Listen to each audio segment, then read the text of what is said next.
இது ஒரு அரசியல் நிகழ்வாக ஹிந்துத்துவா ஐடியாலஜி பரப்பறத்துக்கு இந்துக்களை ஒருங்கிணைப்பது என்ற விதத்தில் ஒரு அரசியல் கட்சி ஒரு மாநாடு நடத்துவது என்பது ஏற்புடையதல்ல.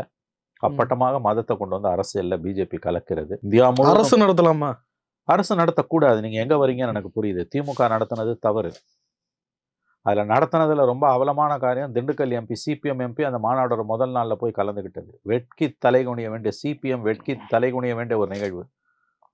இன்னைக்கு அதை பத்தி கவலைப்படாம சிபிஎம் செய்தி தொடர்பாளர்கள் தொலைக்காட்சிகளில் உட்காந்து பிஜேபி விமர்சனம் பண்ணிட்டு இருக்காங்க. பிஜேபியை இந்த விஷயத்துல விமர்சனம் பண்ணுவதற்கான தார்மீக தகுதியோ அருகதையோ சிபிஎம்முக்கு கிடையாது. ஏன்னு கேட்டீங்கன்னா, பழனியில நடந்த மாநாட்டில் அவங்க திண்டுக்கல்லோட சிபிஎம் எம்பி இருக்காருல்ல, அவர் கலந்துக்கிட்டாரு.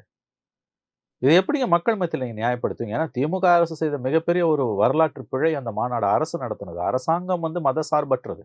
இந்து சமய அறநிலையத்துறையோட வேலை வந்து கோயில்களை பராமரிப்பது, நிதி நிர்வாகங்களை கையாளுவது. இந்த மாதிரி மதத்தை பரப்புறது வேலை கிடையாது. கலைஞரோ, எம்ஜிஆரோ, ஜெயலலிதாவோ, எடப்பாடி செய்யாத காரியத்தை ஸ்டாலின் செய்தார்.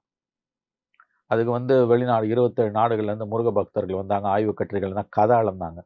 அடிப்படையில் அரசு நிகழ்த்தின நிகழ்ச்சி ஒரு விழா அது. அந்த மாநாட்டில் தீர்மானம்லாம் போட்டாங்க. கந்தசஷ்டி கவசத்தை வந்து இந்து சமய அறநிலையத்துறை நடத்துகிறோமா, பள்ளிகளில் பாடமாக வைக்கணும்லாம்.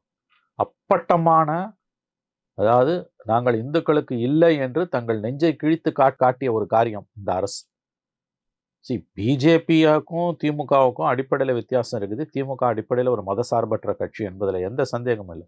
ஆனால் திமுக அரசு இதை ஏன் நடத்துச்சுன்னா, தாங்கள் இந்துக்களுக்கு விரோதமானவர்கள் என்று சொல்லப்படுகிற ஒரு பச்சை பொய்ய, ஒரு அபாண்டமான பழிய துடைப்பதற்காக அவங்க அதை செஞ்சாங்களாம். உங்களோட நேர்மையை நீங்க யாருக்கும் நிரூபிக்க வேண்டிய அவசியமே கிடையாது. இது ஒரு விதமான சாஃப்ட் ஹிந்துத்துவா தான். அது திமுக செய்த மிகப்பெரிய வரலாற்று பிழை. அதுல எந்த மாற்று கருத்தும் கிடையாது.